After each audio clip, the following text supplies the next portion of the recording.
जय हिंद दोस्तों, नमस्कार। कैसे हैं आप लोग? आई होप कि आप लोग भी अच्छे होंगे, पढ़ाई भी बहुत अच्छे से चल रही होगी आप लोगों की। ठीक है, तो आज की जो क्लास है, आज की क्लास में हम जानने वाले हैं चुनाव प्रक्रिया के बारे में ही है। इसके पहले वाले क्लास में भी हमने चुनाव प्रक्रिया के बारे में ही जाना है। उसमें हमने कैसे चुनाव आयोग का गठन होता है, क्या संगठन होता है, उसके शक्तियां क्या है, उसके कार्य क्या हैं। ठीक है, ये सारी चीजें हम समझ लिए और क्या क्या कार्य हैं उसके, इसके बारे में आज की क्लास में हम जानेंगे। ठीक है, तो चलते हैं क्लास की ओर। उसके पहले मैं एक बार आपको बता दूं कि ये क्लास चल रही है पॉलिटिकल साइंस की, ठीक है, ग्रेड 12 की। आज जो हम क्लास कर रहे हैं वो चैप्टर 18 है, उसका पार्ट 2 है। टॉपिक का नाम है भारत में चुनाव प्रक्रिया और इसका पहला पार्ट हम लोगों ने यूट्यूब पे डाल दिया है। पहला पार्ट देखने के बाद ही इसको देखिए तो और अच्छे से समझ में आपको आएगा।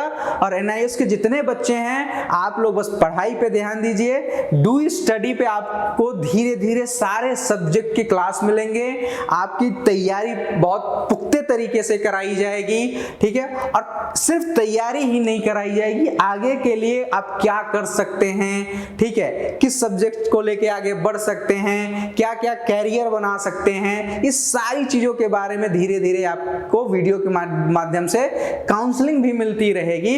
और यहाँ पे कुछ एग्जामिनेशन की तैयारी भी कराई जाएगी, लेकिन उसमें हमें आप लोगों का सहयोग भी चाहिए। ठीक है, जब आप लोग सहयोग करेंगे तभी हम लोगों का उत्साह भी बढ़ेगा, और जब उत्साह बढ़ेगा तो क्या करेंगे, हम और आप मिलकर पढ़ाई को और अच्छे तरीके से आगे ले जाएंगे। ठीक है, तो चलिए आज की क्लास में हम समझते हैं इलेक्शन कमीशन के बारे में, जो और सारी चीजें हैं उसके बारे में हम समझेंगे। तो आज जो पहला टॉपिक है कि जब चुनाव करवाने वाले अधिकारी क्या हैं। चलिए, आपने चुनाव आयोग का गठन समझ लिया, उनकी शक्तियों के बारे में समझ लिया, उनकी नियुक्ति के बारे में समझ लिया, उनके कार्यकाल के बारे में समझ लिया पार्ट 1 में।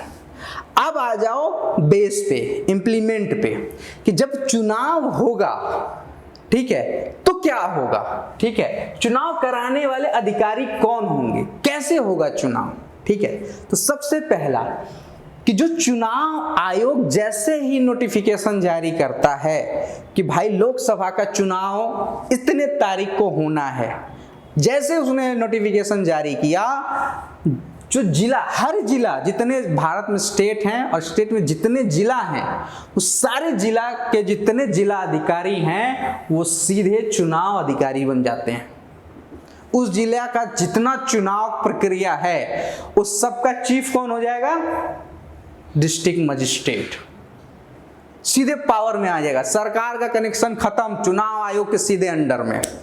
अब चुनाव आयोग अगर लगा उसको कि भाई कोई भी जिला अधिकारी किसी खास पार्टी को, किसी खास उम्मीदवार को सपोर्ट कर सकता है उस जिला में, तो ताबड़तोड़ क्या करेगा, दे ट्रांसफर, इधर से उधर, इधर से उधर, सबको इधर उधर कर देगा, जिसका कहीं कोई किसी भी लोकल जो कैंडिडेट है उनके साथ कोई कनेक्शन ना रहे, ताकि ट्रांसपेरेंट तरीके से, पारदर्शिता की तरीके से चुनाव कंडक्ट हो सके, चुनाव कराया जा सके।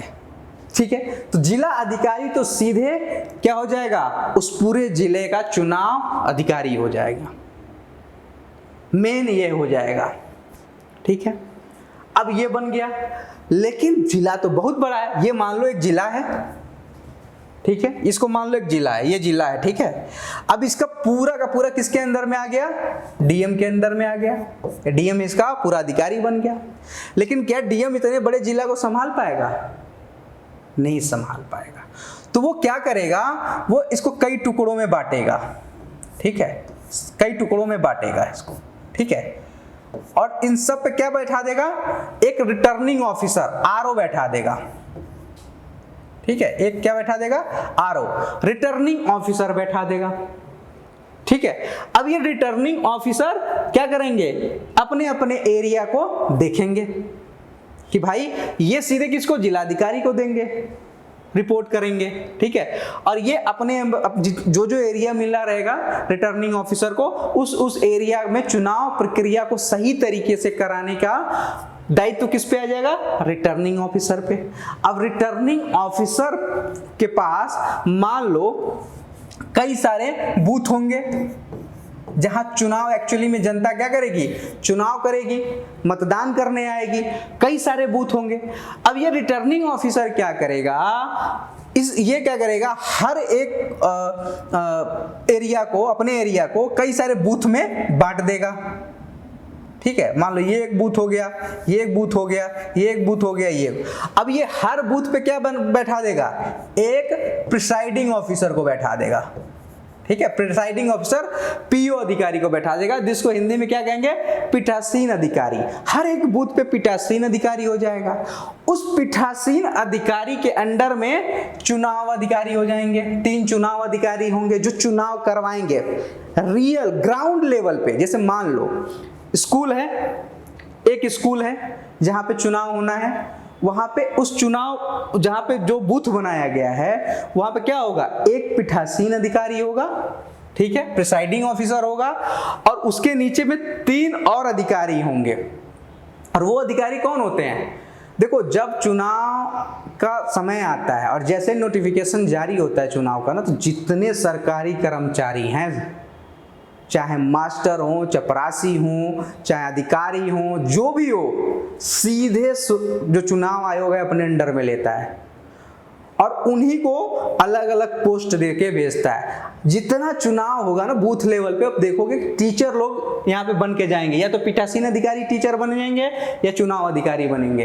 अब पीठासीन अधिकारी के अंदर में ही चुनाव अधिकारी होते हैं, जिनकी जिम्मेदारी बूथ लेवल पे होती है कि वो चुनाव प्रक्रिया को सही तरीके से कराएं। बाकी जो फोर्स रहती है वो तो रहती है, वो सारी सुरक्षा की व्यवस्था तो करनी पड़ती है। ठीक है, वो सारी तो अलग चीजें। अब ये पीठासीन अधिकारी हो गए, इनके अंडर में 3 अधिकारी और होंगे जो क्या करेगा? एक करेगा कि मतदाता, जैसे मान लो मैं गया बूथ पे, देखो यहाँ पे जैसे ये आया, ये लेडी आई, ये बूथ पे अपना पहचान पत्र दिखा रही है, ये यहाँ पे पर्चे में देखेंगे। ठीक है, पर्चे में देखने के बाद ये आगे आएगी, ये नोट डाउन करेंगे उस चीज को कि भाई हाँ ठीक है, और इस पे क्या करेंगे? अगले आएंगे, अगले में आने के बाद वो स्याही लगा देगी और स्याही लगा के कहेगी जाओ भाई मतदान करके आओ। ठीक है, तो हर एक बूथ पे कई सारे कमरे बनाए जाते हैं, कई सारे कमरों में लाइनें लगेंगी और हर एक बूथ पे 3 ऐसे ही बैठे रहेंगे जो जांच करेंगे कि क्या सही मतदाता जो है वो मतदान करने आया है, कोई बोगस वोट तो नहीं पड़ रहा, कोई फर्जी वोट तो नहीं पड़ रहा। ये सारी चीजें देखने का काम क्या किसका होता है? ये चुनाव अधिकारी का और पीठासीन अधिकारी का। वहां का जो मेन अधिकारी होगा वो पीठासीन अधिकारी होगा। ठीक है, समझ में आ रहा? ठीक है, तो ये 4 जो अधिकारी हैं ये मिलकर अपने जिले का क्या कराते हैं? इलेक्शन कराते हैं। अब चलो भाई, इलेक्शन हो गया, जैसे इलेक्शन हो जाएगा क्या होगा? यहाँ पे सील होगा बूथ, सारी चीजें सील हो जाएंगी, जितने मशीनें हैं, इलेक्ट्रॉनिक मशीनें हैं जो चुनाव के लिए हैं, वो सारी सील होंगी। सील होकर पीठासीन अधिकारी के पास आएगी। ये पीठासीन अधिकारी किसके पास लेके जाएगा? रिटर्निंग ऑफिसर के पास। अब रिटर्निंग ऑफिसर के पास जब लेके जाएगा तो उसके पास तो हर गांव से आ रहा है, हर गांव से आ रहा है। ठीक है, जितने गांव है, जितने का वो रिटर्निंग ऑफिसर होगा, जितने बूथ का, हर जगह से इसके पास आएगा। अब ये क्या करेगा? ये संबल करेगा सबको, और ये अब हर एरिया से हर रिटर्निंग ऑफिसर कहाँ लेके जाएगा? वो जिला अधिकारी के पास लेके जाएगा। और जिला अधिकारी क्या करेगा? अब जैसे जिला अधिकारी के कब्जे में आया, जिला अधिकारी सारे जितने पूरे जिले में जितने इलेक्ट्रॉनिक मशीन है, जितने चुनाव की मशीनें हैं, चाहे पर्चे से अगर चुनाव हुआ है तो पर्चे का, वो सारे को क्या करेगा? अपने अंडर में लेगा और एक सुरक्षित जगह पे उसको रखवाएगा। और उसमें 24/7 क्या होगा? सर्विलेंस होगा, कैमरा सर्विलेंस होगा। जहां भी ये रहेगा 24/7 क्या कैमरा सर्विलेंस होगा, और चारों तरफ क्या हो जाएंगे? फोर्स खड़ी हो जाएगी। और उसी में जो डेट तय किया जाता है काउंटिंग का, वहीं पे काउंटिंग होता है और वहीं से क्या रिजल्ट घोषित होता है। जब काउंटिंग होता है तो काउंटिंग से पहले जितने वहां पे उम्मीदवार होंगे उन सबको बुलाया जाता है, उनको दिखाया जाता है कि देखो भाई सारी चीजें सील हैं, कहीं कोई दिक्कत नहीं है। अगर कोई दिक्कत है, कोई ऑब्जेक्शन होता है और कोई गड़बड़ी पाई जाती है तो चुनाव आयोग क्या करेगा, उसको रीशेड्यूल्ड कर सकता है, कहेगा भैया यहाँ का चुनाव खारिज करो, इसको दोबारा से हम चुनाव उस बूथ पे दोबारा से चुनाव करवाएंगे। समझ गए? तो कितना पावरफुल हो जाते हैं ये लोग, सबसे पावरफुल जिलाधिकारी हो जाता है। ठीक है, आगे चलते हैं।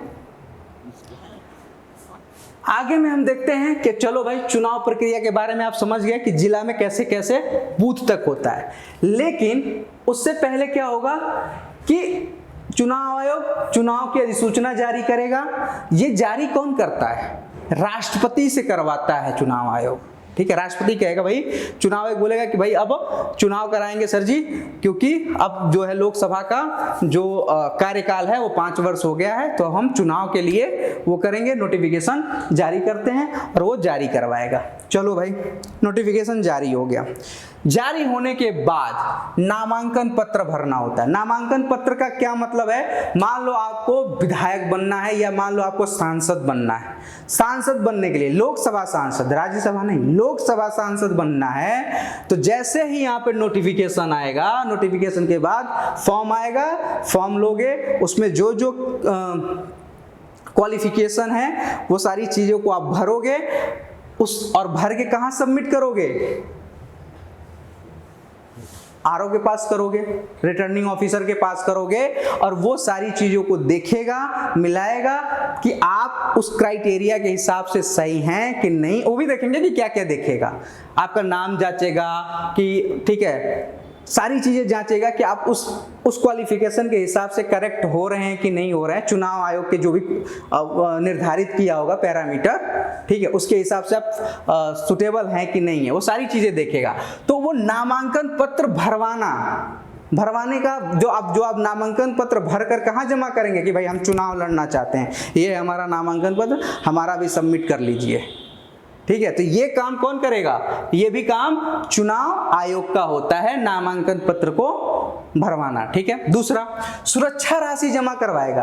अब आप नामांकन पत्र भरते हैं तो इसके साथ ही साथ आपको सिक्योरिटी अमाउंट डिपॉजिट करना होता है, जो चुनाव आयोग निर्धारित करेगा सिक्योरिटी अमाउंट, वो आपको डिपॉजिट करना होगा। किसको, चुनाव आयोग को।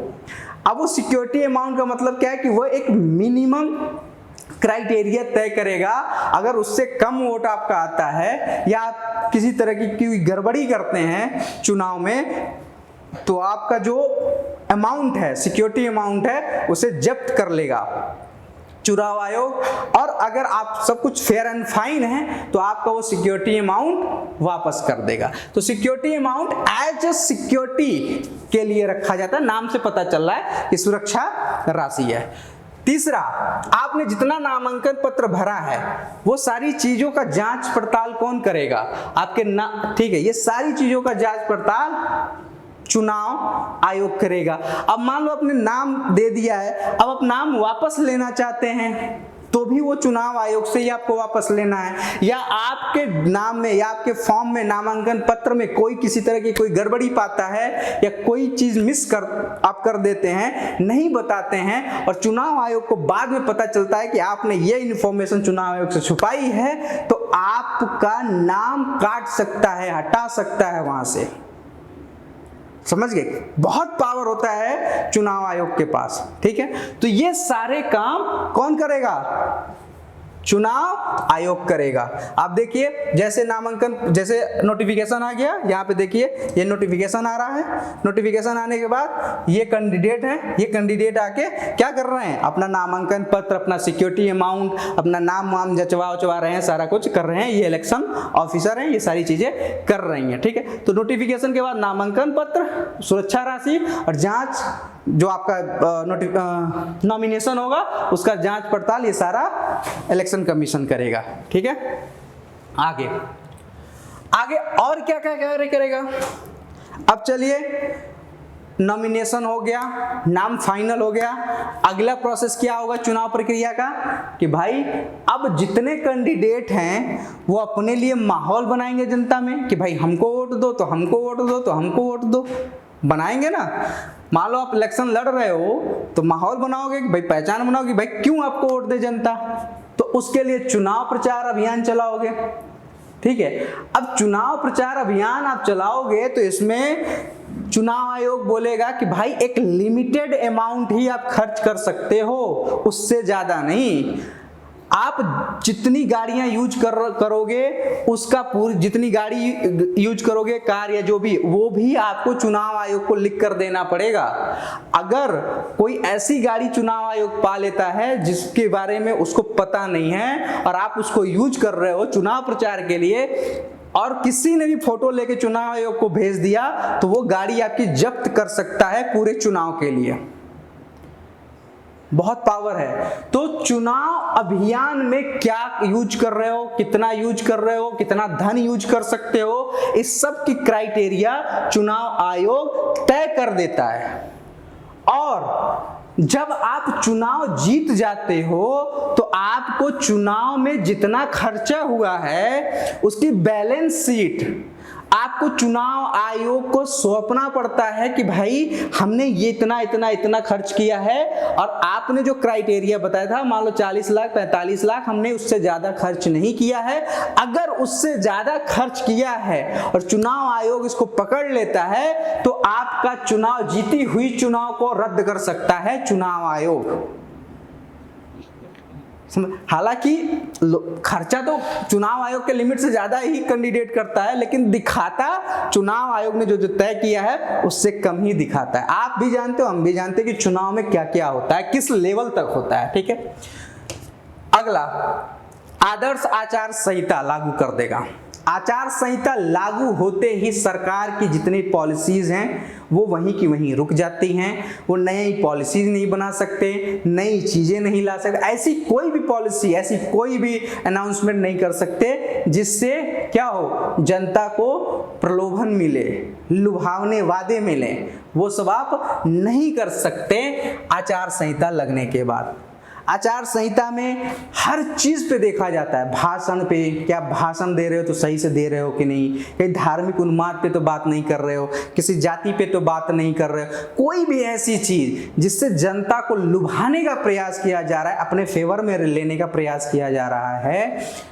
ठीक है, उसमें क्या करेगा, जो चुनाव आयोग है वो देखता है, निगरानी रखता है कि आप ऐसा कोई कमिटमेंट न करें जिससे कि आदर्श आचार संहिता का उल्लंघन हो। ठीक है, सबको आदर्श संहिता के अंडर में ही काम करना पड़ता है। अगर किसी ने भी अगर इसका उल्लंघन कर दिया तो चुनाव आयोग नाप सकता है, उसको अच्छे से नाप देगा। उसकी जो है जो कैंडिडेट है उसका पूरा का पूरा चुनाव रद्द कर सकता है, उसको कैंडिडेट से बाहर कर सकता है। ठीक है, ये सारी चीजें कर सकता है, शक्तियां हैं इसके पास, वो करे न करे वो उसके ऊपर है। ठीक है, तीसरा, खर्च की जांच पड़ताल। जैसा कि मैंने बताया यहाँ पे कि आप चुनाव में जितना खर्च करेंगे उसका हिसाब किताब आपको रखना पड़ेगा। चुनाव आयोग ने अगर बोला है कि देखो भाई 45 लाख से ज्यादा नहीं कर सकते आप खर्च, ठीक है, या इतना ही कर सकते हैं, तो आपको इतना ही करना पड़ेगा। आप कितनी गाड़ी कर रहे हैं, कितना क्या क्या संसाधन लगा रहे हैं चुनाव में, हर चीज का ब्यौरा आपको चुनाव आयोग को देना पड़ेगा। और जब चुनाव खत्म हो जाता है तो आप अगर विजयी कैंडिडेट हैं, देखो यहाँ पे विजयी कैंडिडेट हैं, उसके बाद भी आपको पूरा का पूरा दस्तावेज चुनाव आयोग को देना पड़ता है कि देखिए महोदय, मैंने ये चीज खर्च किया है, इतना इतना राशि खर्च की है, और ये अगर आपने तय किया कि 45 लाख तो 45 लाख से ज्यादा नहीं है। अगर 45 लाख से ज्यादा होता है या चुनाव में ऐसी कोई विसंगति पाई जाती है जिसमें लगता है कि चुनाव में सही तरीके से नहीं हुआ है, कुछ गड़बड़ी हुई है, तो जीते हुए कैंडिडेट का क्या करेगा, री इलेक्शन के लिए कह देगा कि भाई नहीं, आपने गड़बड़ी की है, अब आप दोबारा से चुनाव होगा वहां पे। ठीक है, तो कैंडिडेट ये सब जानते हैं, सब एडवोकेट लगे रहते हैं, तो उतना ही देता है आदमी, ठीक है। अगला, मतदान की गिनती और परिणाम घोषणा। मतदान की गिनती कराने का और उसके परिणाम की घोषणा करने का जिम्मेदारी किसकी होती है? चुनाव आयोग की होती है। मैंने बताया कि हर डीएम के पास सारे क्या आ जाएंगे, सारी पेटियां आ जाएंगी, सारे जितने मतदान हुए रहते हैं वो सारे इलेक्ट्रॉनिक मशीन आ जाते हैं, फिर उस जगह पे गिनती होती है। गिनती होने से पहले पूरे पेटी को चाहे इलेक्ट्रॉनिक मशीन को दिखाया जाता है कि भाई देखो ये सील है, सारे कैंडिडेट देखते हैं, उसके बाद गिनती शुरू होती है और गिनती शुरू होने के बाद क्या होता है? परिणाम की घोषणा होती है, ठीक है। तो ये आप समझ गए कि क्या क्या चुनाव प्रक्रिया से लेकर आदर्श संहिता, खर्च की पड़ताल, मतदाता और गिनती जो भी है और परिणाम की घोषणा करने का काम भी इलेक्शन कमीशन ही करता है, ठीक है। अब ये देखिए चुनाव प्रचार हो रहा है यहाँ पे, ठीक है। यहाँ पे ये अपना खर्च जमा कर रहे हैं जितना है, और यहाँ पे देखो ये मतदान कराने का भी काम कौन करता है? इलेक्शन कमीशन ही करता है, ठीक है। आगे चलते हैं। अच्छा, एक बहुत अच्छा प्रश्न है और इस पे कई सारे सवाल भी उठते रहे हैं कि जो इलेक्ट्रॉनिक मशीन है, जो इलेक्ट्रॉनिक वोटिंग मशीन है, इसको हैक किया जा सकता है, ये पारदर्शी नहीं है, इसमें पहले से ही जो कोई भी बटन दबाओगे तो किसी एक पार्टी को ही वोट जाएगा। इस सारी चीजें आप लोग सुन रहे होंगे समाचार पत्र में, सोशल मीडिया पे, विपक्ष के द्वारा। कई बार तो लोकसभा में भी इस पे हंगामा हुआ है, ठीक है, कि क्या इलेक्शन जो इलेक्ट्रॉनिक वोटिंग मशीन है इसको हैक करके जो सरकार है, जो अभी की सरकार है, वो अपने पक्ष में वोटिंग करवा लेती है। मतलब यदि हम पंजा पे डालें चाहे साइकिल पे डालें, वो सीधे कमल पे चला जाता है। इसमें कितनी सच्चाई है, कितना तथ्य है, क्या है, इस पे हम नहीं जाते, ठीक है। बस ये समझते हैं कि इसकी शुरुआत कब से हुई। देखो, सबसे पहले शुरुआत हुई है 1999 में, ठीक है। 1999 में सबसे पहले इसकी शुरुआत हुई थी दिल्ली के लोकसभा के लिए। दिल्ली में जो 7 लोकसभा सीटें हैं, उन 7 सीटों पे 1999 में सर्वप्रथम इलेक्ट्रॉनिक वोटिंग मशीन के जरिए चुनाव हुआ था। क्वेश्चन पूछ दिया अगर, सीधे नोट डाउन करना है आपको ये, ठीक है। समझ गया? पहली बार कहां हुआ था? 1999 में दिल्ली के 7 लोकसभा सीटों पर इसका उपयोग हुआ था। फिर क्या हुआ? जब 2004 का इलेक्शन हुआ लोकसभा का, तो जब लोकसभा का इलेक्शन हुआ 2004 में, तो क्या हुआ? पूरे देश में जितने लोकसभा सीट हैं उस पर इलेक्ट्रॉनिक वोटिंग मशीन का उपयोग किया गया, ठीक है। अगला, अधिकतम इसमें 16 उम्मीदवारों का नाम दर्ज किया जा सकता है। अधिकतम कितने? 16 उम्मीदवारों का नाम इसमें दर्ज हो सकता है, ठीक है। 16 उम्मीदवारों का नाम, उनका चुनाव चिन्ह जो भी है वो दर्ज किया जा सकता है। अच्छा, अगर किसी भी तरीके से, मैंने बताया कि किसी भी तरीके से विसंगतियां पाई जाती हैं चुनाव प्रक्रिया में, तो चुनाव आयोग क्या करेगा? पुनर्मतदान करवा सकता है या चुनाव रद्द कर सकता है, अगर विसंगति पाई जाती है तो। समझ गए? इलेक्ट्रॉनिक वोटिंग मशीन का उपयोग 1999 में शुरू हुआ, दिल्ली से शुरू हुआ, 2004 में इसको पूरे देश में लागू किया गया। इसमें अधिकतम 16 उम्मीदवारों का नाम आ सकता है। अगर किसी तरीके से, जैसे मान लो जब इलेक्ट्रॉनिक मशीन में वोट करने जाते हो ना आप, तो वहां पे इलेक्ट्रॉनिक मशीन में भी वोट करते हो और वो ठप्पा भी मारते हो। इन दोनों को गिना जाता है जब आपका चुनाव, जब गिनती होती है तो इन दोनों को गिना जाता है और दोनों में सिमिलरिटी होनी चाहिए। अगर हाई डिफरेंस पाया जाता है कहीं भी, तो चुनाव आयोग क्या करेगा? पुनर्मतदान उस सीट के लिए या उस बूथ के लिए पुनर्मतदान या चुनाव रद्द कर सकता है वहां का, ठीक है। चलिए आगे देखते हैं अब अगला क्या काम करता है। अच्छा, एक चीज है, भारतीय चुनाव प्रक्रिया में ना कई सारे दोष भी हैं। दोष क्या है? दोष ये है कि सबसे पहला है धन बल। क्या एक गरीब आदमी, क्या मजदूर सोच सकता है लोकसभा इलेक्शन लड़ना या विधायकी का चुनाव लड़ना? सोचो कितना धन खर्च होता होगा चुनाव में, चुनाव प्रक्रिया में, ठीक है, सीट लेने में, किसी पार्टी से सीट लेने में होता होगा कि नहीं होगा? तो इसमें मनी पावर बहुत चलता है। फिर कई बार तो चुनाव में क्या होता है, मतदाताओं को पैसे बांटने होते हैं, दारू पिलाओ, ठीक है, शराब पिलाओ, ये बांटो, कम्बल बांटो, साइकिल बांटो, साड़ी बांटो, ये सारे कांड होते हैं भाई, मैंने देखा है, मैं क्या बताऊं तुम्हें, ठीक है। तो धन बल का बहुत उपयोग होता है इसमें, जो धनी होगा वही कर सकता है। अब धनी होने से भी काम नहीं चलेगा, इसके साथ साथ बाहुबली भी होना चाहिए। बाहुबली का मतलब क्या है? ये देखो, ये भाई साहब बाहुबली हैं, नेताजी हैं, 2-4 गुंडे पाल रखे हैं, ठीक है, और क्या कर रहे हैं, आके इन लोगों को धमका रहे हैं कि भाई अगर हमको वोट नहीं दिए तो रिला जाओगे। चलता है, गांव में चलता है, ठीक है। हालांकि अब तो सोशल मीडिया का जमाना है, अब तो चीजें बहुत बदल गई हैं, लेकिन एक समय पे ये होता था, ठीक है। आप यहां देखिए, पैसे दे रहे हैं नेता साहब, ऐसे भी वोट खरीदे जाते थे पहले। अशिक्षा थी लोगों के बीच में, मतदान जो वोट पावर है उनका, उसके बारे में, उसकी शक्ति के बारे में लोग नहीं जानते थे।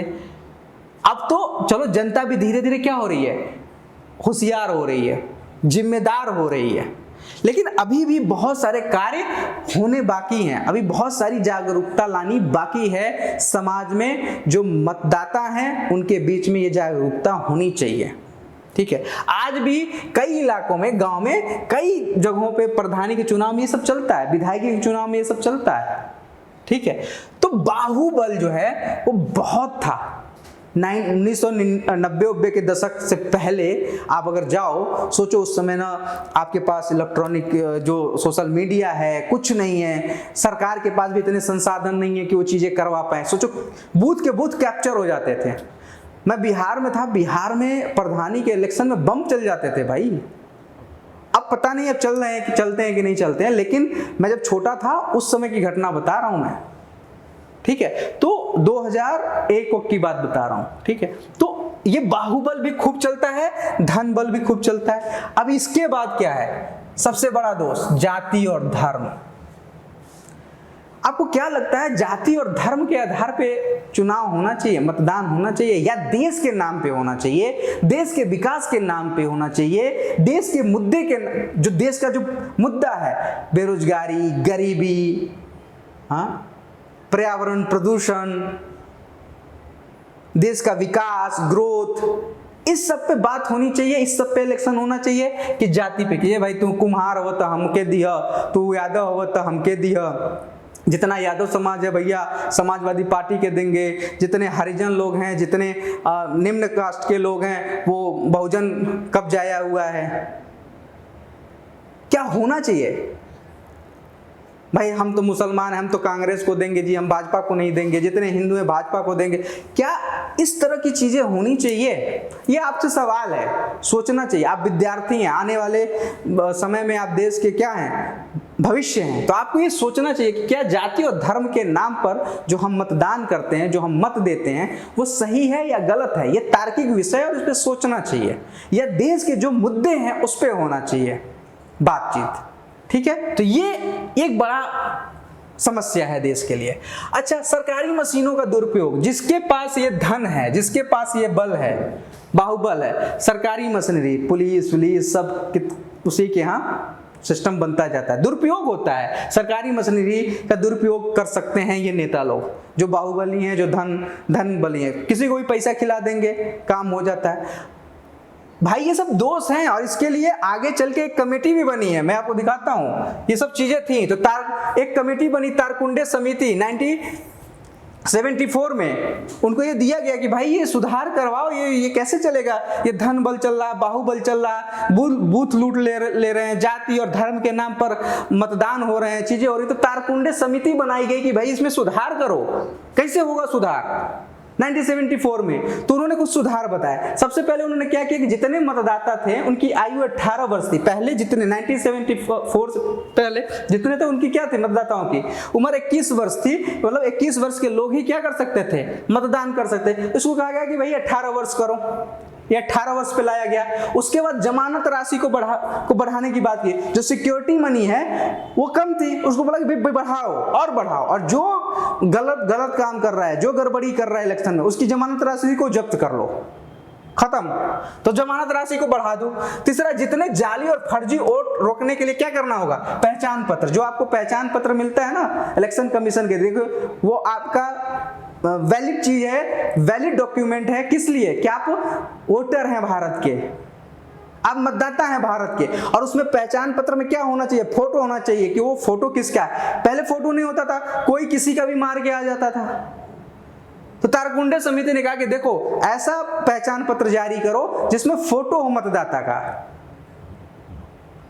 मतदाता का फोटो होगा तो जो हमारे जो अधिकारी हैं वो उसको देखेंगे, वेरीफाई करेंगे और उस पर मतदान करने के लिए भेजेंगे। पता चलता था फोटो वोटो होता नहीं था, कोई किसी का भी मत दे के आ जाता था, 4-4 बार मतदान करके आ जाता था एक व्यक्ति, किसी का भी। तो कहा गया कि पहचान पत्र की व्यवस्था करो। तीसरा, इलेक्ट्रॉनिक मशीन का प्रयोग करो, इलेक्ट्रॉनिक मशीन से वोटिंग होनी चाहिए। तो ये सारी चीजें समिति, तारकुंडे समिति ने सिफारिश की चुनाव सुधार के लिए, ठीक है। अब ये चुनाव सुधार के लिए सारी चीजें हो गई, इतना आपको समझ में आ गया, ठीक है। अब ये कुछ क्वेश्चंस हैं आपके लिए, इसको आप साथ के साथ हल करो, ठीक है। क्वेश्चन में देखो, ये तारकुंडे समिति की सारी सिफारिशें थी, लागू वो उस समय नहीं हो पाया था, उसको बाद में लागू किया गया था, ठीक है। ये समझ लो कि ये क्वेश्चंस हैं, इनको हल करना है आपको।